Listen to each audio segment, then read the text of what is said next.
Hi, my name's Craig Munro. I'm from the Mackinac Australian Butcher team. And I'm Jayden Herman from the Australian Butcher team representing Icon Pack, the Young Butcher team. So today what we're going to be doing is boning out a leg of lamb, something that you can do at home. So Jayden's just going to get started on this one. So when we're boning out a leg of lamb, the purpose of it is to make it a lot easier to carve for you at home once it's cooked. And it also reduces the cooking time and makes for a better product once it's finished by making it this nice, long, cylindrical piece of meat rather than being more like a triangle like what you see here. So what Jayden started to do here is he's taking the hip bone out, started up at the cup joint, worked around it and down. So the next thing he's going to start doing here is just removing that little bit of fat through the center there, nice and slowly, making sure to cut away from himself and so that he doesn't cut himself. And now he's just going to French this bone. So what he's doing now is going around that shank bone, nice and hard, and then just marking on both sides to get underneath the membrane. And then from here it's just a nice little pull. A few little nicks here, get it nice and clean. Straight off. So we've got that nice little French bone there. The next thing he's going to do now is work up this seam. So on this seam here, working towards the bone, there it is there. So if you can get in there nice and close, see him working through there nice and slowly to make sure that he's working through that seam and he's not cutting any of the large muscles of meat that we're trying to preserve.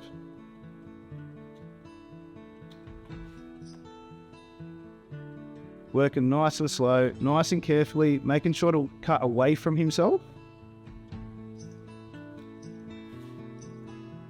Just opening it up so we can see that bone.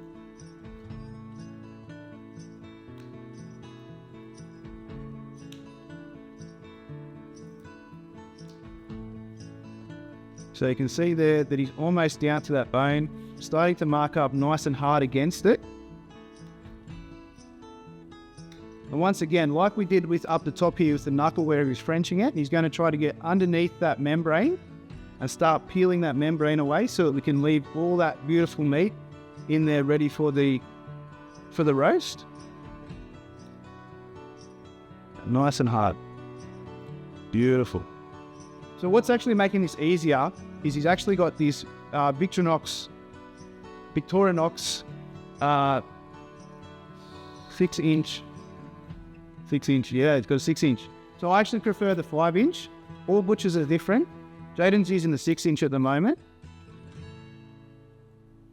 What's the reason you're using the 6 inch for, Jayden? You prefer a little bit longer so that you can get that flex? Yeah, I like the flex that they have, and just the length of it allows me to get in a little bit deeper with keeping my hands away from the meat. Just a bit easier to maneuver around. Beautiful. Now you see how nice and clean he's got in that bone. So that's under the membrane. So just give me a second there, Jayden. That's what we're talking about with the membrane. So the membrane's on the side here. He hasn't marked up any of that meat. He's just marking nice and close against that bone so that he can keep working through that. So just working around that bone, nice and slowly, nice and gently. I actually remember my first Victorinox knife, because I'm a third generation butcher. My third drawer down in the kitchen was full of all of my dad's old knives. And the first knife I ever was allowed to use was a little turning knife that we use for scoring pork. So that's I guess Victorinox has been a big part of my life ever since I was a very, very young child. What Jayden's doing now is just peeling that round out. So this is the first muscle. So we're actually taking this muscle out. Beautiful. So we call that the round muscle. And we remove that in order to give us a smaller roast and a more cylindrical shape. And what we can do with this roast here, this little piece of meat, is it's a nice little individual roast for two, or a little honeymooners roast we call it. Or you can slice it up and do some, maybe some schnitzel with it, like a lamb, garlic and parmesan schnitzel. Or you could even dice it up to do your kebabs or your bit of curry with it, stir fry. Beautiful little piece of meat that shouldn't go to waste. Jayden's working through this last little bit of marrow bone here. About to go through that last little joint here. Nice and cleanly. See how beautifully clean that bone is, nice and white. And what we got to remember when we're doing this sort of thing is always cutting away from ourselves, especially through the joints where you've got little balls. So you've got to make sure you're in and out, but always away from your body. Nice little bone there, ready for Fido or Archie. Beautiful little bone for the dog.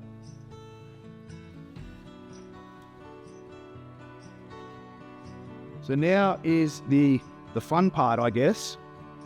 Rolling it up, ready for the roast tray. So the first string we put through here. Beautiful. So the first string we put through here, it's more like a foundation string. So we don't generally tie this one very tight. We're just sort of trying to get the shapes right now. So it's a little bit looser than we'd like. But then we do another foundation one just a little bit further up. There we are. So what sort of knot method are you using here, mate? Is it a slip knot? It is, yes. It's a slip knot with a little locking hitch at the end, just so it doesn't slide back and loosen during the cook. Beautiful, mate. So if you need these sorts of things at home yourself, always go in to see your local retail butcher. I'm sure your local retail butcher near you would have everything you need, whether it be the string, the knives, all that sort of stuff, where retail butchers would love to help you at home to recreate this sort of thing in your kitchen. One more nice little foundation string here before we start going tighter. Nice, mate.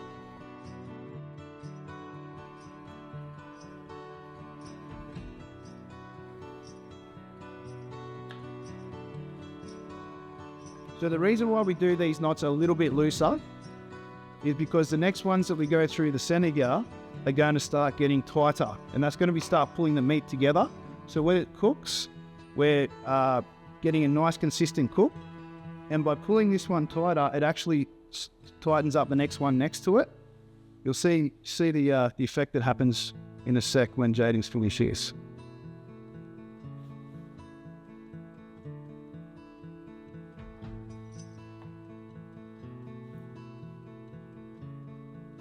So as you can see, so the meat from here, as he's tied that tighter, it's actually pushed it out, which in turn makes these two strings here a lot tighter.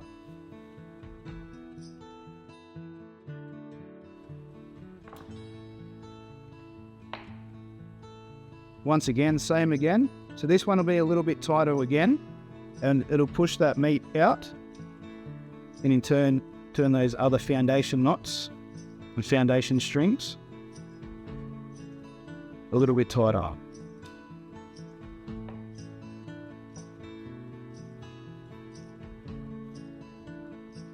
Beautiful, mate.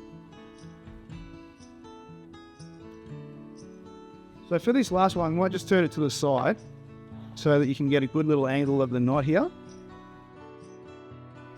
Do it on the side angle.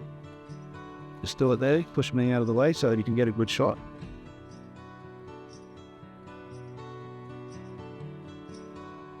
And what this is doing here, so you see at the bottom here, we've got this little, I guess, a little flap hanging off the end, and that's going to actually burn and go really, really tough. So what we're going to do is pull it down, and it'll protect the exposed meat at the bottom here, which will actually go a little bit dry. So by pulling that down, pulling that spat across the top of it, will make it nice and moist, keep it protected a little. And that little slit there was just to hold the string as it goes through.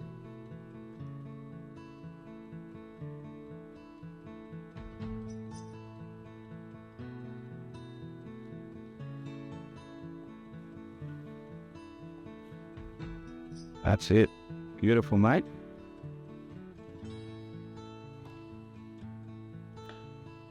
Jayden's just going to finish this last knot off here, straight back over the top here.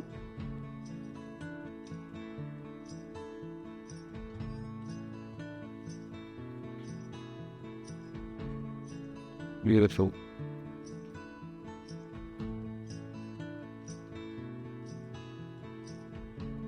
Nice and tight. And that finished the lid off. So that's it, all finished up here. As you can see, all the strings are nicely lined up. We got our knots all lined up on the side. And a lot of butchers are very, very proud of their string work. So we're just going to put that in our little scam pan here, ready for roasting. Jayden's just finishing up this little bit of rustic veggies.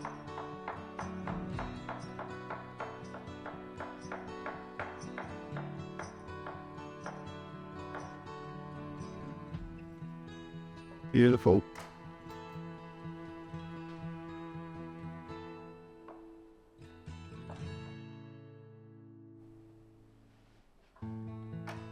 And Jayden's just going to finish up here with some nice big country style chunks of pumpkin.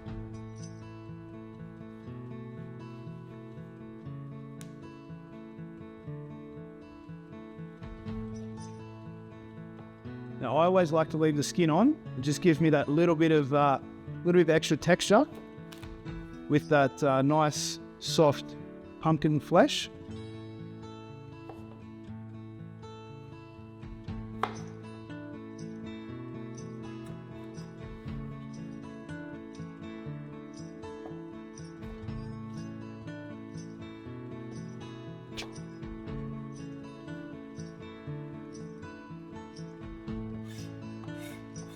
So we'll just finish that off with a drizzle of olive oil over the meat and the veggies. And a little mixture of salt and pepper over the top. I like quite a lot, especially with lamb to season that right up. And there you have it, your beautiful Sunday roast dinner.